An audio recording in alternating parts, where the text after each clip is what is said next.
اب میں آپ کو بتاؤں گا کہ عبادت کا مطلب کیا ہے۔ مسلمان عام طور پر اس لفظ کو بولتے ہیں، مگر بہت کم آدمی اس کا صحیح مطلب جانتے ہیں۔ اللہ تعالیٰ نے اپنی کتاب پاک میں بیان فرمایا ہے وَمَا خَلَقْتُ الْجِنَّ وَالْإِنسَ إِلَّا لِيَعْبُدُونَ، یعنی میں نے جن اور انسان کو اس کے سوا اور کسی غرض کے لیے پیدا نہیں کیا کہ وہ میری عبادت کریں۔ اس آیت سے معلوم ہوا کہ آپ کی پیدائش اور آپ کی زندگی کا مقصد اللہ کی عبادت کے سوا اور کچھ نہیں ہے۔ اب آپ اندازہ کر سکتے ہیں کہ عبادت کا مطلب جاننا آپ کے لیے کس قدر ضروری ہے۔ اگر آپ اس کے صحیح معنی سے ناواقف ہوں گے تو گویا اس مقصد ہی کو پورا نہ کر سکیں گے جس کے لیے آپ کو پیدا کیا گیا ہے، اور جو چیز اپنے مقصد کو پورا نہیں کرتی وہ ناکام ہوتی ہے۔ ڈاکٹر اگر مریض کو اچھا نہ کر سکے تو کہتے ہیں کہ وہ علاج میں ناکام ہوا۔ کسان اگر فصل پیدا نہ کر سکے تو کہتے ہیں کہ وہ زراعت میں ناکام ہوا۔ اسی طرح اگر آپ اپنی زندگی کے اصل مقصد یعنی عبادت کو پورا نہ کر سکے تو کہنا چاہیے کہ آپ کی ساری زندگی ہی ناکامیاب ہو گئی۔ اس لیے میں چاہتا ہوں کہ آپ لوگ پورے غور کے ساتھ عبادت کا مطلب سنیں اور سمجھیں اور اسے اپنے دل میں جگہ دیں، کیونکہ اسی پر آپ کی زندگی کے کامیاب یا ناکام ہونے کا انحصار ہے۔ عبادت کا لفظ عبد سے نکلا ہے۔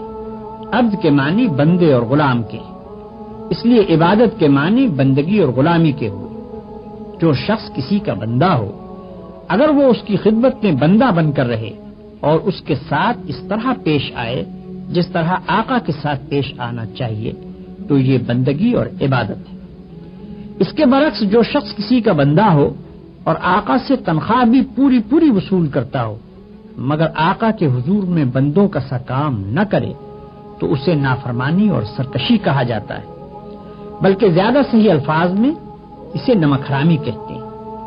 اب غور کیجئے کہ آقا کے مقابلے میں بندوں کا سا طریقہ اختیار کرنے کی صورت کیا ہے۔ بندے کا پہلا کام یہ ہے کہ آقا ہی کو آقا سمجھے اور یہ خیال کرے کہ جو میرا مالک ہے، جو مجھے رزق دیتا ہے، جو میری حفاظت اور نگہبانی کرتا ہے، اسی کی وفاداری مجھ پر فرض ہے۔ اس کے سوا اور کوئی اس کا مستحق نہیں کہ میں اس کی وفاداری کروں۔ بندے کا دوسرا کام یہ ہے کہ ہر وقت آقا کی اطاعت کرے، اس کے حکم کو بجا لائے، کبھی اس کی خدمت سے منہ نہ موڑے اور آقا کی مرضی کے خلاف نہ خود اپنے دل سے کوئی بات کرے نہ کسی دوسرے شخص کی بات مانے۔ غلام ہر وقت ہر حال میں غلام ہے، اسے یہ کہنے کا حق ہی نہیں کہ آقا کی فلاں بات مانوں گا اور فلاں بات نہ مانوں گا، یا اتنی دیر کے لیے میں آقا کا غلام ہوں اور باقی وقت میں اس کی غلامی سے آزاد ہوں۔ بندے کا تیسرا کام یہ ہے کہ آقا کا ادب اور اس کی تعظیم کرے۔ جو طریقہ ادب اور تعظیم کرنے کا آقا نے مقرر کیا ہو اس کی پیروی کرے۔ جو وقت سلامی کے لیے حاضر ہونے کا آقا نے مقرر کیا ہو اس وقت ضرور حاضر ہو اور اس بات کا ثبوت دے کہ میں اس کی وفاداری اور اطاعت میں ثابت قدم ہوں۔ بس یہی تین چیزیں ہیں جن سے مل کر عبادت بنتی ہے۔ ایک آقا کی وفاداری، دوسرے آقا کی اطاعت اور تیسرے اس کا ادب اور اس کی تعظیم۔ اللہ تعالیٰ نے جو یہ فرمایا ہے کہ وما خلقت الجن والانس الا لیعبدون، تو اس کا مطلب دراصل یہ ہے کہ اللہ تعالیٰ نے جن اور انس کو اس لیے پیدا کیا ہے کہ وہ صرف اللہ کے وفادار ہوں، اس کے خلاف کسی اور کے وفادار نہ ہوں، صرف اللہ کے احکام کی اطاعت کریں، اس کے خلاف کسی اور کا حکم نہ مانیں اور صرف اس کے آگے ادب اور تعظیم سے سر جھکائیں، کسی دوسرے کے آگے سر نہ جھکائیں۔ انہی تین چیزوں کو اللہ نے عبادت کے جامع لفظ میں بیان کیا ہے۔ یہی مطلب ان تمام آیتوں کا ہے جن میں اللہ نے اپنی عبادت کا حکم دیا ہے۔ ہمارے نبی کریم صلی اللہ علیہ وسلم اور آپ سے پہلے جتنے نبی خدا کی طرف سے آئے ہیں ان سب کی تعلیم کا سارا لب لباب یہی ہے کہ اللہ تعبدوا الا ایاہ، اللہ کے سوا کسی کی عبادت نہ کرو، یعنی صرف ایک بادشاہ ہے جس کا تمہیں وفادار ہونا چاہیے اور وہ بادشاہ اللہ ہے۔ صرف ایک قانون ہے جس کی تمہیں پیروی کرنی چاہیے اور وہ قانون اللہ کا قانون ہے، اور صرف ایک ہی ہستی ایسی ہے جس کی تمہیں پوجا اور پرستش کرنی چاہیے اور وہ ہستی اللہ کی۔ عبادت کا یہ مطلب اپنے ذہن میں رکھیے۔ اور پھر ذرا میرے سوالات کے جواب دیتے جائیے۔ آپ اس نوکر کے متعلق کیا کہیں گے جو آقا کی مقرر کی ہوئی ڈیوٹی پر جانے کے بجائے ہر وقت بس اس کے سامنے ہاتھ باندھے کھڑا رہے اور لاکھوں مرتبہ اس کا نام جپتا چلا جائے؟ آقا اس سے کہتا ہے کہ جا کر فلاں فلاں آدمیوں کے حق ادا کر، مگر یہ جاتا نہیں، بلکہ وہیں کھڑے کھڑے آقا کو جھک جھک کر 10 سلام کرتا ہے اور پھر ہاتھ باندھ کر کھڑا ہو جاتا ہے۔ آقا اسے حکم دیتا ہے کہ جا اور فلاں فلاں خرابیوں کو مٹا دے، مگر یہ 1 انچ وہاں سے نہیں ہٹتا اور سجدے پر سجدے کیے چلا جاتا ہے۔ آقا حکم دیتا ہے کہ چور کا ہاتھ کاٹ دے، یہ حکم سن کر بس وہیں کھڑے کھڑے نہایت خوش الہانی کے ساتھ چور کا ہاتھ کاٹ دے، چور کا ہاتھ کاٹ دے 20 مرتبہ پڑھتا رہتا ہے، مگر ایک دفعہ بھی اس نظام حکومت کے قیام کی کوشش نہیں کرتا جس میں چور کا ہاتھ کاٹا جا سکے۔ کیا آپ کہہ سکتے ہیں کہ یہ شخص حقیقت میں آقا کی بندگی کر رہا ہے؟ اگر آپ کا کوئی ملازم یہ رویہ اختیار کرے تو میں نہیں جانتا ہوں کہ آپ اسے کیا کہیں گے، مگر حیرت ہے آپ پر کہ خدا کا جو نوکر ایسا کرتا ہے آپ اسے بڑا عبادت گزار کہتے ہیں۔ یہ ظالم صبح سے شام تک خدا جانے کتنی مرتبہ قرآن شریف میں خدا کے احکام پڑھتا ہے، مگر ان احکام کو بجا لانے کے لیے اپنی جگہ سے جنبش تک نہیں کرتا، بلکہ نفل پر نفل پڑھے جاتا ہے، 1000 دانہ تسبیح پر خدا کا نام جپتا ہے اور خوش الہانی کے ساتھ قرآن کی تلاوت کرتا رہتا ہے۔ آپ اس کی یہ حرکتیں دیکھتے ہیں اور کہتے ہیں کہ کیسا زاہد عابد بندہ ہے۔ یہ غلط فہمی صرف اس وجہ سے ہے کہ آپ عبادت کا صحیح مطلب نہیں جانتے۔ ایک اور نوکر ہے جو رات دن ڈیوٹی تو غیروں کی انجام دیتا ہے، احکام غیروں کے سنتا اور مانتا ہے، قانون پر غیروں کے عمل کرتا ہے اور اپنے اصلی آقا کے فرمان کی ہر وقت خلاف ورزی کیا کرتا ہے، مگر سلامی کے وقت آقا کے سامنے حاضر ہو جاتا ہے اور زبان سے آقا ہی کا نام جپتا رہتا ہے۔ اگر آپ میں سے کسی شخص کا نوکر یہ طریقہ اختیار کرے تو آپ کیا کریں گے؟ کیا آپ اس کی سلامی کو اس کے منہ پر نہ مار دیں گے؟ جب وہ زبان سے آپ کو آقا اور مالک کہے گا تو کیا آپ فوراً یہ جواب نہ دیں گے کہ تو پرلے درجے کا جھوٹا اور بے ایمان ہے، تنخواہ مجھ سے لیتا ہے اور نوکری دوسروں کی کرتا ہے، زبان سے مجھے آقا کہتا ہے اور حقیقت میں میرے سوا ہر ایک کی خدمت کرتا پھرتا ہے؟ یہ تو ایک معمولی عقل کی بات ہے جسے آپ میں سے ہر شخص سمجھ سکتا ہے،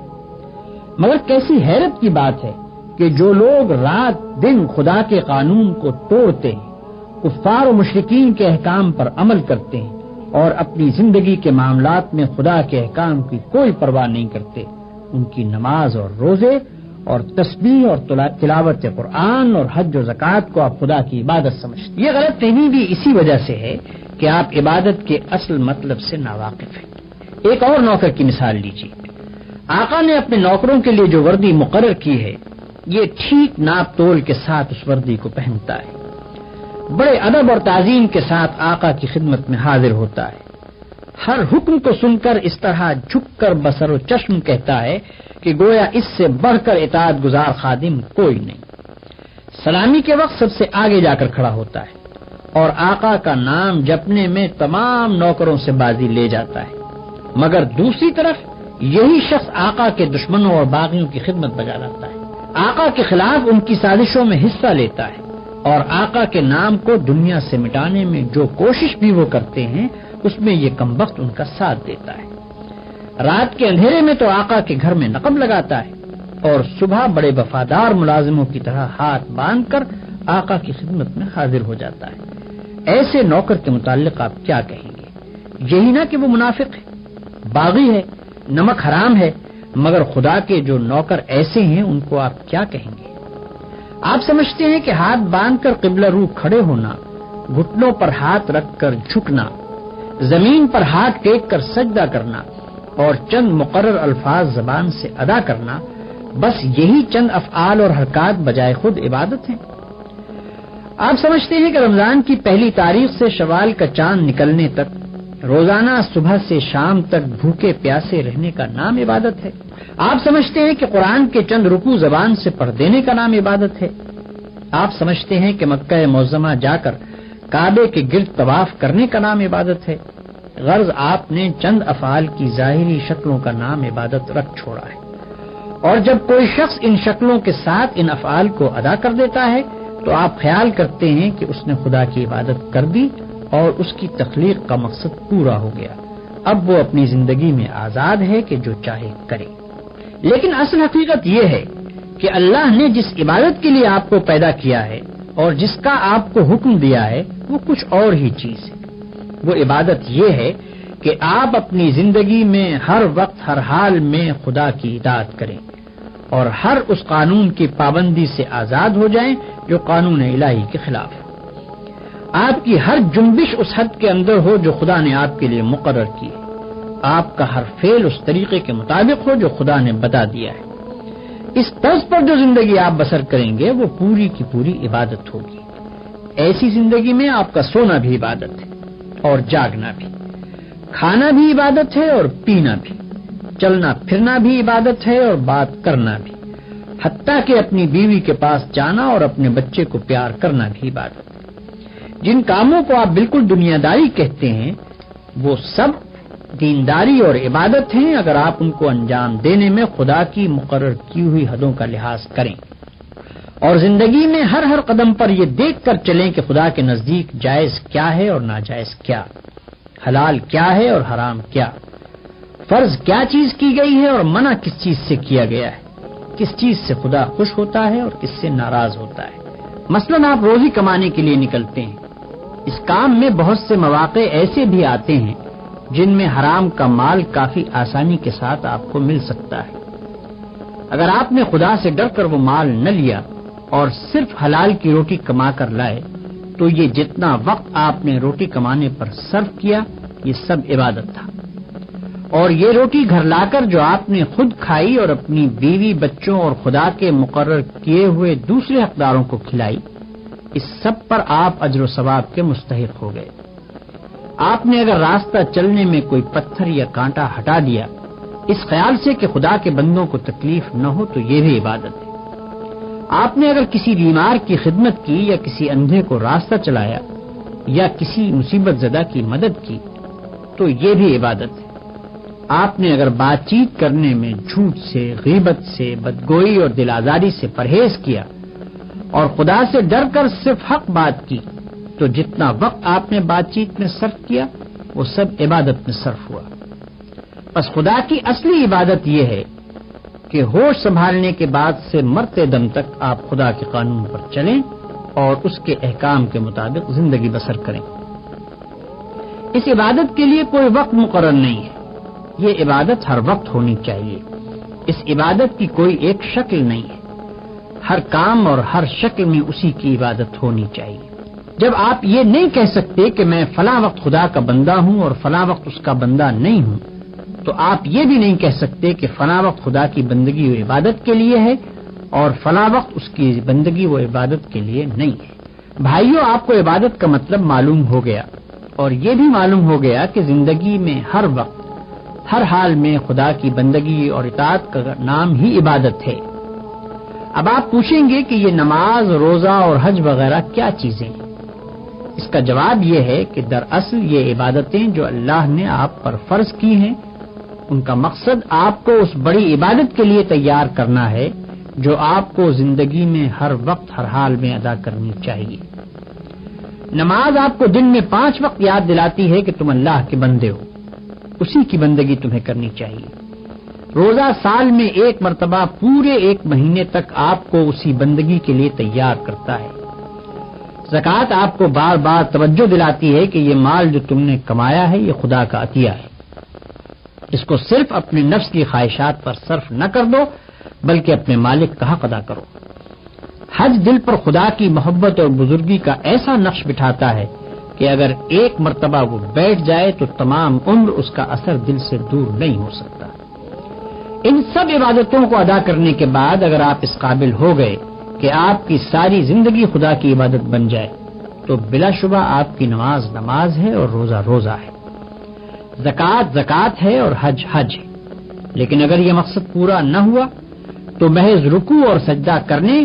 اور بھوک پیاس کے ساتھ دن گزارنے اور حج کی رسمیں ادا کر دینے اور زکوٰۃ کی رقم نکال دینے سے کچھ حاصل نہیں۔ ان ظاہری طریقوں کی مثال تو ایسی ہے جیسے ایک جسم